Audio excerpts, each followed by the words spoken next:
프랑스, 영국, 독일 어차피 문호가 넘치는 나라입니다. 그래서 별 의미 없는 이야기도 합니다. 하지만 문호가 없는 나라 입장에서는 재밌는 얘기가 될 수 있죠. 저는 세 가지 기준에서 세 나라를 비교해 보려고 합니다. 바로 대표 선수, 넓이, 깊이입니다. 첫 번째, 대표 선수가 있느냐? 영국에는 셰익스피어, 독일에는 괴테가 있는데 프랑스에는 누가 있을까라는 얘기가 있습니다. 이때 보통 비고가 언급되긴 하죠. 그런데 셰익스피어, 괴테랑 비고라니.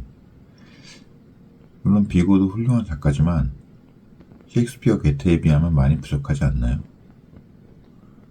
바이런, 하이네, 보들레르 이렇게 세 명이면은 뭔가 말이 맞는 것 같고, 흉, 칸트, 데카르트 이렇게 하면 말이 되는 것 같은데, 셰익스피어, 괴테랑 비고는 좀 다른 것 같습니다. 왜 그럴까요? 프랑스의 저 둘만큼 문학사에 넓고 깊은 흔적을 남긴 작가는 없는 걸까요? 사실 있습니다. 플로베르, 도스토옙스키 같은 위대한 작가들에게도 큰 영향을 끼친 작가들의 작가, 바로 사드입니다. 당대엔 베스트셀러 작가였고,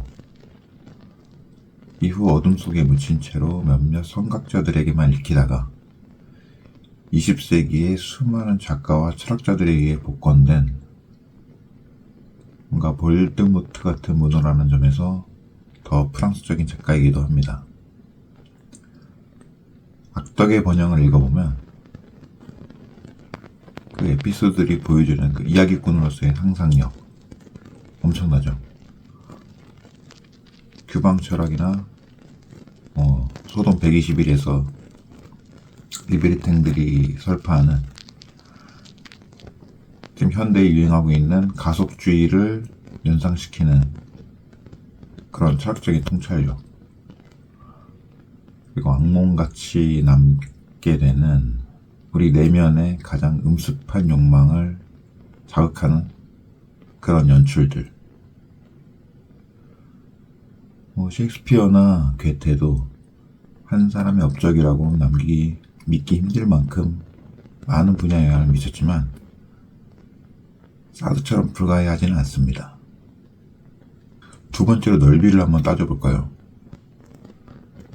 물론 모든 작가가 고유의 영향을 갖고 있습니다.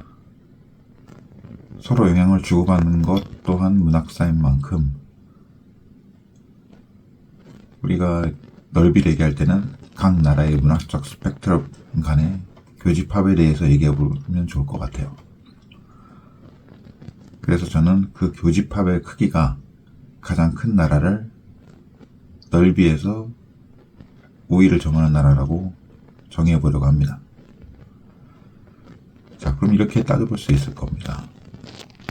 영국의 디킨스와 같은 작가가 프랑스나 독일에 있는지, 그럼 프랑스에는 뒤마나 발자크를 예로 들 수 있겠지요.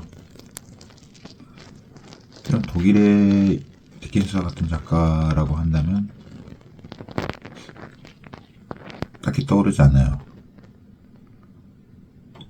그렇죠?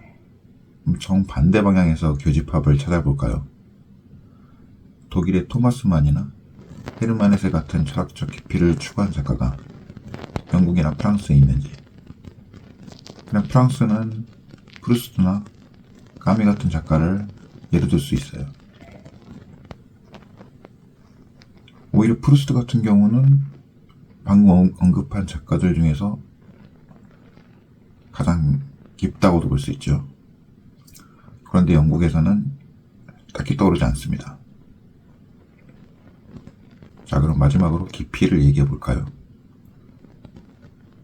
문학에서 깊이라고 하면 결국 학문적인, 그 중에서도 특히 언어학적이거나 심리학적이거나 철학적인 그런 깊이를 따져볼 수밖에 없습니다. 이렇게 보면 니체나 칸트 같은 철학자를 보유한 독일이 가장 유리할 수밖에 없겠죠. 비히너나 클레이스트 같은 작가만 보더라도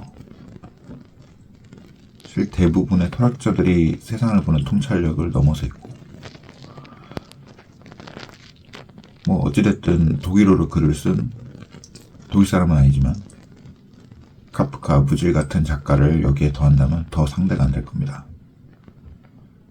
그렇게 치면 뭐 영어로 글을 쓴 조이스나 포크너 같은 작가는 뭐 어떠냐라고 할 수 있겠지만 뭐그 정도뿐인 겁니다. 그런 철학적인 소설의 역사와 다양성에서 독일이 비교할 수 있는 나라는 없죠. 이렇게 문학사에서 가장 비중이 크다고 볼 수 있는 세 나라를 재미삼아 비교해 보았는데요. 왜 옛날 작가들만 다루냐고 따지는 사람이 있을 수도 있습니다. 그렇죠. 근데 그 이유는 100년 뒤에 문학 독자들이 답해줘야 하지 않을까 싶습니다.